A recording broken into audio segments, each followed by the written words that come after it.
Selamat datang di channel Alur Donghua.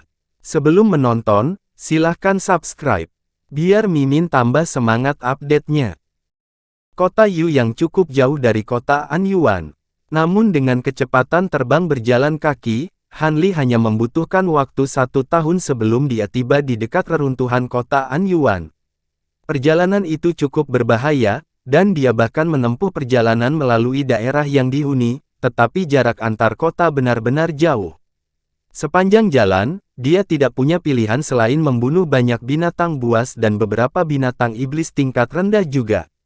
Tentu saja, ini karena dia bepergian sendirian di alam liar. Jika dia bepergian dalam kelompok, beberapa binatang iblis tingkat rendah tidak akan berani menyerangnya. Meskipun sudah bertahun-tahun sejak dia mengunjungi reruntuhan kota Anyuan, itu tidak banyak berubah. Dia tidak bisa melihat ujung dindingnya yang hancur, tapi tertutup lapisan debu. Han Li berdiri di tempat untuk waktu yang lama saat pikirannya mengembara. Dia sudah mengolah seni Vajra ke puncak lapisan ke-7. Selama dia menerobos kemacetan ini, kultivasinya akan mencapai penyelesaian yang luar biasa. Sejujurnya, kecepatan kultivasinya jauh lebih cepat dari yang dia perkirakan. Karena ki spiritual alam roh jauh lebih besar daripada alam fana, itu sudah merupakan tempat yang ideal untuk kultivasi dan dengan tubuhnya diubah oleh banyak obat-obatan dan buah-buahan aneh, potensi tubuhnya berada di puncak umat manusia.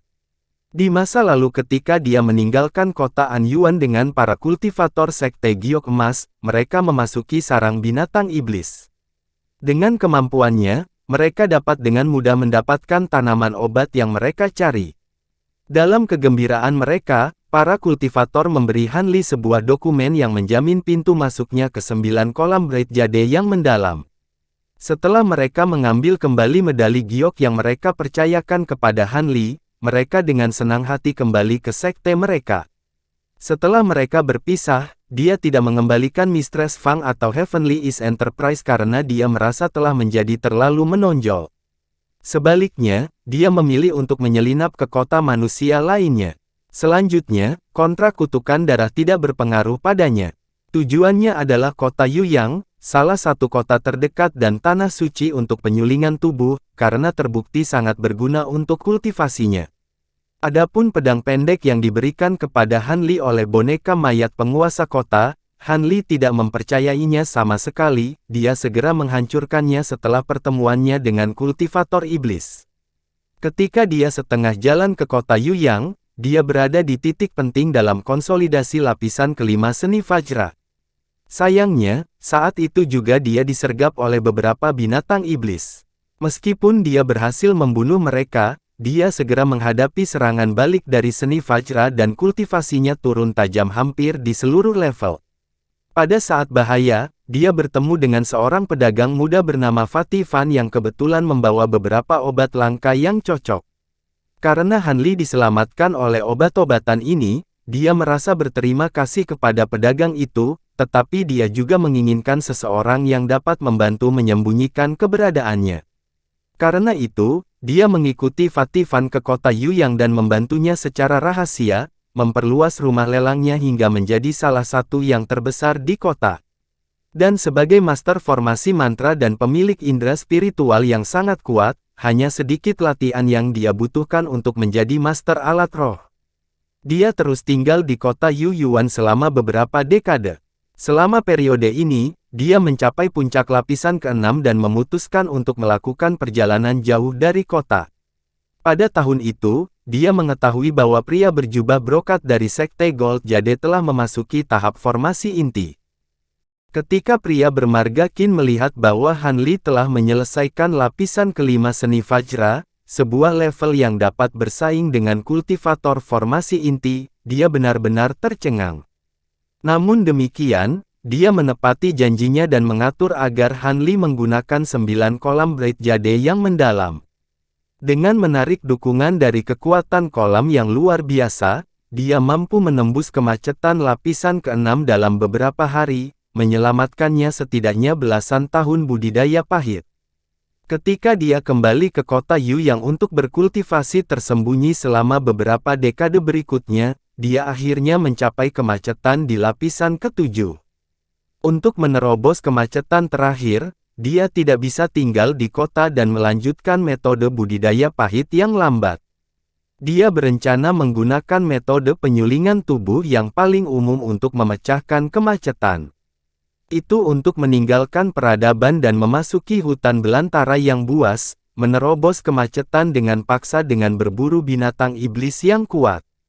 Namun, dia harus melakukan perjalanan jauh dan kemungkinan besar dia tidak akan kembali ke wilayah tersebut. Karena itu, akan lebih baik baginya untuk mengambil harta karunnya di gurun pengayakan Azure. Dengan pencapaiannya saat ini dalam penyempurnaan tubuh, dia bisa melindungi dirinya dengan cukup baik, belum lagi berbagai harta yang dibawanya. Setelah dia beristirahat di reruntuhan kota Anyuan selama setengah hari, dia berangkat menuju gurun pengayakan Azure. Setelah sebulan, Han Li menemukan pasir biru dan mulai melangkah lebih dalam di area tersebut. Tapi, wajahnya berubah dan alarm berdering di benaknya. Gurun itu terlalu sepi. Selain gemerisik angin gurun, tidak ada suara lain yang terdengar. Seharusnya ada banyak binatang buas yang hadir di padang pasir. Bahkan beberapa serangga di tanah menghilang. Seolah gurun shifting Azure berubah menjadi tanah mati. Dengan keterkejutan samar di wajahnya, kesadarannya menjadi sangat tinggi saat dia melangkah ke arah dia mengubur hartanya. Meskipun pasir sering bergeser di padang pasir, Han Li telah melakukan sedikit trik ketika dia mengubur hartanya. Dia menggunakan metode tertentu untuk mencari harta karun tanpa menggunakan kekuatan sihir apapun. Lebih dari 10 hari kemudian, Han Li tiba di suatu titik di padang pasir dan tercengang saat melihat benda putih besar tidak jauh dari sana. Tampaknya itu adalah cangkang kristal dari serangga besar. Cangkang itu memiliki 6 sayap sepanjang 3 meter dan tampaknya milik kelabang besar. Saat Han Li melihat ke cangkang kelabang yang sangat besar, dia bergumam kaget, kelabang Frost bersayap 6. Bagaimana mungkin? Bagaimana itu bisa berkembang begitu cepat? Ketika dia mengambil beberapa langkah ke depan dan cangkang kelabang mulai berputar di pasir, dia menggoyangkan lengan bajunya dan melepaskan kilatan perak. Ledakan ringan terdengar. Cahaya perak menghantam cangkang kristal dan ditolak. Itu adalah tali yang berkilau dengan cahaya perak. Itu adalah tendon Wim yang Han Li minta seseorang perbaiki sebelum semburan binatang buas di kota Anyuan. Selama beberapa dekade terakhir, dia menggunakannya dengan sangat berpengaruh dalam membunuh banyak binatang buas dan musuh. Kemudian ketika Han Li memahami penyempurnaan alat roh, dia tidak melakukan perubahan apapun. Pada tahap penyempurnaan tubuhnya, alat roh biasa memiliki sedikit manfaat baginya, dan dia melihat tidak ada gunanya mengubahnya karena mudah digunakan. Bagaimanapun, di bawah kendalinya, tali itu berisi kekuatan yang sebanding dengan alat ajaib. Karena cangkangnya tidak mengalami kerusakan sedikit pun, bisa dibayangkan betapa tahan lama cangkang itu. Itu layak dimiliki oleh Frost Centipede bersayap 6 yang akhirnya menumbuhkan 6 sayap. Han Li mengalihkan pandangannya melewatinya dan kemudian dia merasakan gelombang kebingungan. Dia punya 12 kelabang, tapi sekarang hanya ada 1. Di mana 11 lainnya? Mungkinkah? Sebuah pikiran melintas di benak Han Li saat dia mempertimbangkan kemungkinan dan wajahnya sedikit berubah. Pada saat itu, jeritan aneh terdengar dari kejauhan, diikuti oleh guntur. Awan hitam bergolak bergulung melewati langit dengan kilatan petir dan angin kencang. Saat Han Li melihat ini, bibirnya berkedut. Ketika dia melihat cuaca berubah, dia hanya bisa menyipitkan matanya. Meskipun dia tidak dapat melepaskan indera spiritualnya, koneksi yang dia rasakan di dalam pikirannya tidak mungkin salah. Di kejauhan, ada Frost Centipede bersayap 6 yang tersembunyi dalam cuaca yang berubah. Namun, dalam sekejap mata, koneksi kepikirannya menjadi agak asing.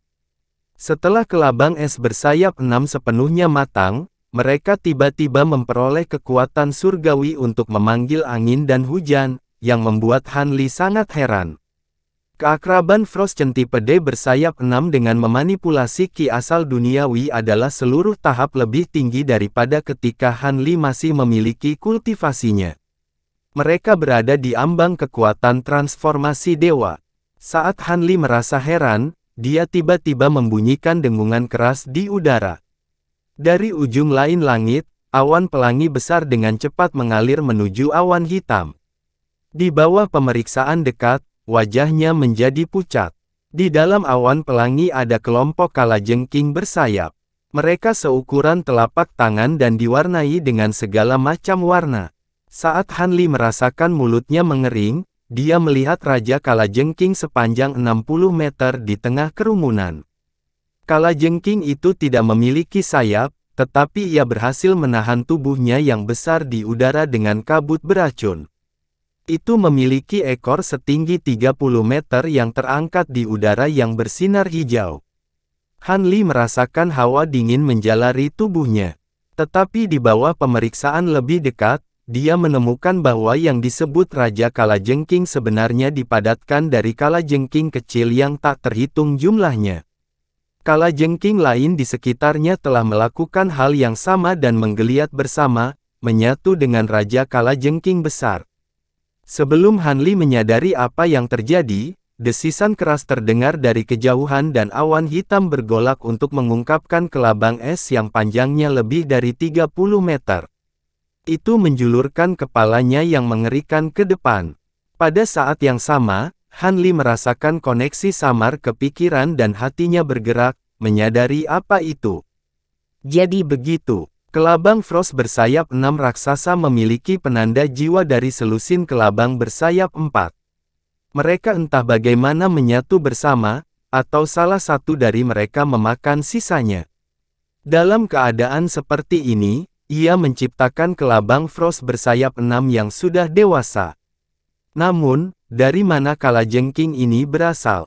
Ketika dia melintasi padang pasir dengan karavan perusahaan Timur Surgawi, mereka pasti akan menemui ajalnya jika mereka menemukan kalajengking. Saat Han Li merenungkan pikirannya yang suram, awan hitam dan kabut pelangi saling bertabrakan. Desis memenuhi udara dan dengungan berselang. Kalajengking terbang yang tak terhitung jumlahnya jatuh ke tanah, membeku oleh angin sedingin es yang terbang keluar dari awan hitam. Namun, bola racun pelangi yang dimuntahkan dari kalajengking terbang segera menghabiskan sebagian dari awan hitam, menyebabkan awan itu bergolak hebat. Dalam sekejap mata, awan hitam menjadi jarang, memperlihatkan bagian bawah dari kelabang beku bersayap 6.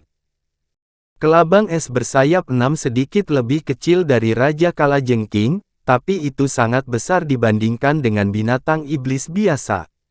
Ketika ia menjulurkan kepalanya keluar dari awan hitam, ia membuka mulutnya dan meluncurkan sinar es yang tebal. Saat cahaya es menyapu udara, suara ruang sobek terdengar. Ketika serangan itu mengenai kalajengking besar itu, ia meninggalkan lubang selebar 3 meter. Kalajengking besar adalah hasil dari kalajengking bersayap yang tak terhitung jumlahnya yang dipadatkan menjadi satu. Bahkan sekuat serangannya, itu tidak benar-benar melukainya. Kalajengking besar itu hanya mengeluarkan pekikan tajam dan mengangkat ekornya untuk menyerang kelabang es.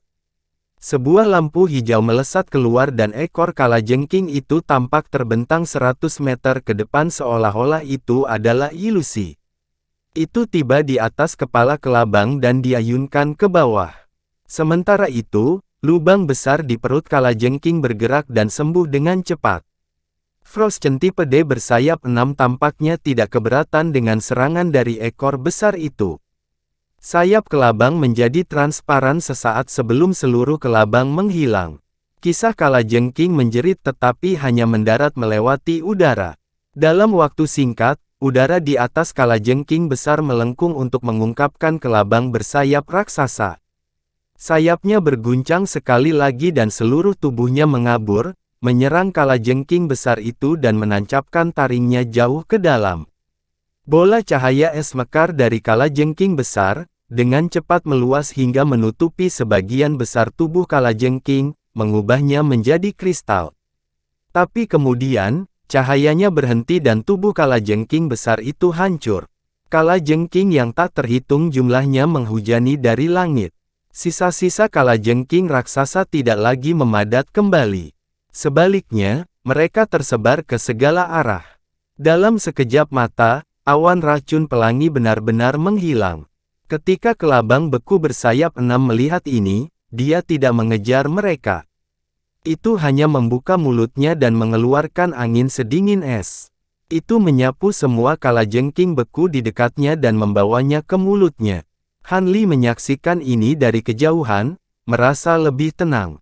Dia akhirnya menyadari mengapa Frost Centipede bersayap 6 berevolusi begitu cepat.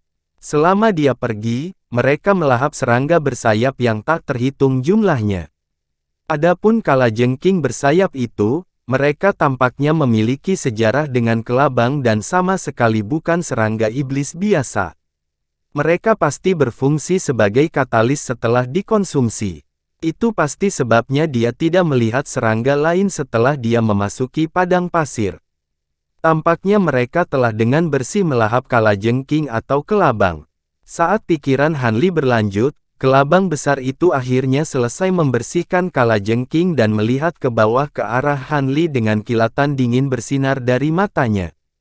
Ketika Han Li menatap matanya, jantungnya berdebar kencang dan dia samar-samar merasakan hal yang paling dia khawatirkan akan terjadi. Tiba-tiba, Frost Centipede bersayap 6 mendesis dan mengepakkan sayapnya, tiba di depan Han Li dalam sekejap mata. Itu dengan dingin menatap Han Li dengan tatapan bermusuhan. Han Li memasang ekspresi aneh dan menatap serangga itu tanpa berkedip. Namun, dia menggoyangkan lengan bajunya ke belakang dan memanggil 2 Immortal Vanquishing Bats ke telapak tangannya. Kelabang putih hanya mendesis dan berbalik, tiba-tiba terbang di kejauhan dan menghilang. Serangga itu memperlakukan Han Li sebagai orang yang lewat dan pergi dengan sendirinya. Han Li menghela nafas lega dan wajahnya yang kaku akhirnya mengendur. Dia segera tertawa pahit. Pertumbuhan dan evolusi serangga yang mengejutkan dari 4 sayap menjadi 6 sangat bertentangan dengan harapan Han Li. Meskipun serangga eksotis purba tidak dapat mengambil bentuk manusia seperti binatang iblis, mereka mampu mengembangkan tingkat kecerdasan. Dengan kekuatan sihir yang begitu keras, ia berpikir untuk memutuskan hubungan indera spiritualnya. Jika dia masih memiliki kekuatan sihir, dia dapat dengan mudah menekan serangga itu dengan batasan yang awalnya dia berikan padanya. Tapi sekarang dia tidak memiliki sedikit pun kekuatan sihir, semua teknik rahasianya tidak dapat digunakan. Dalam keadaan seperti ini, tidak jarang kelabang menyerangnya. Karena itu, Han Li bersiap untuk yang lebih buruk dan mengambil manik-manik penakluk abadi dengan keringat dingin melapisi telapak tangannya. Untungnya Han Li telah dengan cermat memelihara selusin kelabang sejak mereka masih larva. Hubungan mental antara keduanya telah menjadi sangat stabil selama ratusan tahun terakhir dan sekarang selusin kelabang bergabung bersama, hubungan itu menjadi belasan kali lebih kuat juga. Mereka tidak dapat dengan mudah melepaskannya. Saat itu, kelabang berjuang untuk membebaskan diri untuk sementara waktu sebelum akhirnya memutuskan untuk meninggalkan niat bermusuhan terhadap Han Li dan melanjutkan jalannya sendiri. Tentu saja, Han Li tidak berusaha menghentikan mereka. Dalam keadaannya saat ini, dia hanya bisa melihat mereka sambil merasa bingung apakah dia harus tertawa atau menangis. Kembali ke alam fana, dia tidak berusaha keras dan bahkan menggunakan botol kecil misterius itu untuk memelihara serangga. Sekarang setelah mereka dewasa, dia tidak bisa lagi mengendalikan mereka. Dia merasa agak tertekan karena kehilangannya. Namun, Han Li menarik napas dan segera menenangkan diri. Meskipun serangga itu melepaskan diri dari kendalinya untuk sementara waktu, ketika dia memulihkan kekuatan sihirnya, dia bisa membuatnya menyerah lagi. Satu-satunya masalah adalah di tempat seluas alam roh, dia mungkin tidak akan pernah melihatnya lagi, atau dengan hadirnya begitu banyak kultivator, tempat itu bisa saja direbut oleh orang lain yang memiliki kekuatan besar. Han Li berdiri di tempat tenggelam dalam pikirannya sebelum akhirnya menggelengkan kepalanya. Akhirnya, dia mengalihkan pikirannya ke Gold Devouring Beetles dan Weeping Soul Beast. Wajahnya tenggelam saat dia mempercepat langkahnya ke suatu tempat beberapa ratus meter jauhnya. Dia melihat ke bawah dan mengepalkan tangan. Dengan cahaya yang bersinar darinya, dia menabrak tanah. Ledakan besar mengguncang udara, menghamburkan pasir seolah-olah harta sihir kelas atas menghantamnya. Awan besar debu naik ke udara, meninggalkan kawah besar di bawahnya. Itu lebih dari 10 meter dan lebarnya lebih dari 30 meter. Di jantung kawah ada kantong penyimpanan dan 3 kantong binatang roh. Saat Han Li melihat kantong penyimpanan masih utuh, dia merasa lega. Kemudian dia berjalan ke 3 kantong binatang roh. Dia mengambilnya dan memasang ekspresi termenung.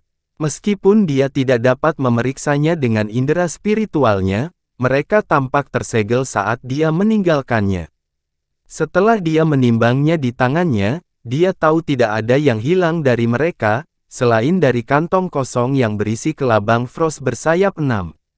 2 kantong lainnya sedikit terbuka. Tanpa melihat mereka, Han Li bisa merasakan kehadiran Gold Devouring Beetles dan Weeping Soul Beast. Dia bahkan bisa merasakan bahwa Weeping Soul Beast masih tertidur lelap. Han Li samar-samar tersenyum. Kekhawatiran terakhirnya hilang. Dia segera menyimpan kantongnya jauh di dalam jubahnya. Karena mereka semua tampil cantik, mereka akan kontras dengan penampilan Han Li yang biasa-biasa saja. Namun, cangkang yang ditinggalkan Frost Centipede bersayap 6 akan agak merepotkan. Dia mengerutkan kening dan hanya menekan ke bawah untuk membuat lubang yang lebih besar. Kemudian dia melemparkan cangkang itu ke dalam lubang dan menguburnya. Han Li mengitari area itu beberapa kali lagi dan tidak menemukan tanda-tanda lain, sangat memuaskannya. Kemudian, dia melihat ke arah awan hitam itu menghilang dan memasang ekspresi muram. Akhirnya, dia mengumpulkan dirinya dan berjalan pergi. Tujuannya adalah perbatasan antara tanah iblis dan wilayah asal surgawi. Daerah perbatasan adalah tempat yang keras milik binatang iblis dan daerah asal surgawi. Itu sangat luas dan tanpa hukum, bertindak sebagai penyangga antar wilayah. Lebih jauh lagi, binatang iblis, binatang purba buas, dan bahkan setengah setan kadang-kadang bebas berkeliaran di daerah itu. Semakin dekat ke pusat, semakin berbahaya. Dikatakan bahwa klan roh misterius yang terbuat dari individu transformasi dewa atau raksasa yang tingginya lebih dari 100 meter terlihat di sana. Beberapa bahkan mendengar teriakan naga sejati di sana juga. Dengan begitu banyak desas-desus aneh, daerah itu diselimuti lapisan misteri. Namun, kebanyakan orang tidak percaya rumor ini. Tapi, memang benar bahwa kultivator tingkat transformasi dewa dan kultivator iblis memang muncul di sini. Ini mengilhami ketakutan di eselon yang lebih tinggi dari klan iblis dan manusia. Jika perkelahian terjadi pada level itu bisa memicu perang antara manusia dan iblis. Akibatnya, perkelahian seperti itu dilarang. Perkelahian ini dapat mengganggu asal-usul ki langit dan bumi, menyebabkan sungai mengalir mundur dan gunung runtuh. Bahkan keberadaan pada tingkat 3 penguasa manusia dan 7 raja iblis menentang hal seperti itu terjadi. Jika sesuatu yang berbahaya terjadi, daerah itu akan terlalu berbahaya untuk diinjak. Kebetulan, daerah tersebut tidak pernah secara resmi dikembangkan atau diklaim oleh manusia atau setan. Tapi wilayah perbatasan mengandung pembuluh darah dan obat-obatan yang sangat berharga. Bahkan pernah ada benda spiritual sejenis yang akan dibayar mahal oleh penguasa dan raja.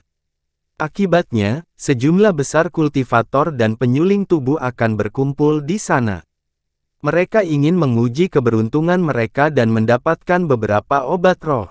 Beberapa ingin menggunakan pembantaian di daerah tersebut sebagai sarana untuk menerobos kebuntuan kultivasi mereka. Sejujurnya, ini melayani tujuan yang mirip dengan torrens binatang. Namun, kultivator dan pemurni tubuh tingkat rendah tidak berani melangkah ke sini karena itu hanya berarti kematian. Sebagian besar kehidupan di daerah ini adalah iblis. Dalam keadaan seperti itu, Han Li akhirnya pergi ke sana setelah beberapa tahun melakukan perjalanan.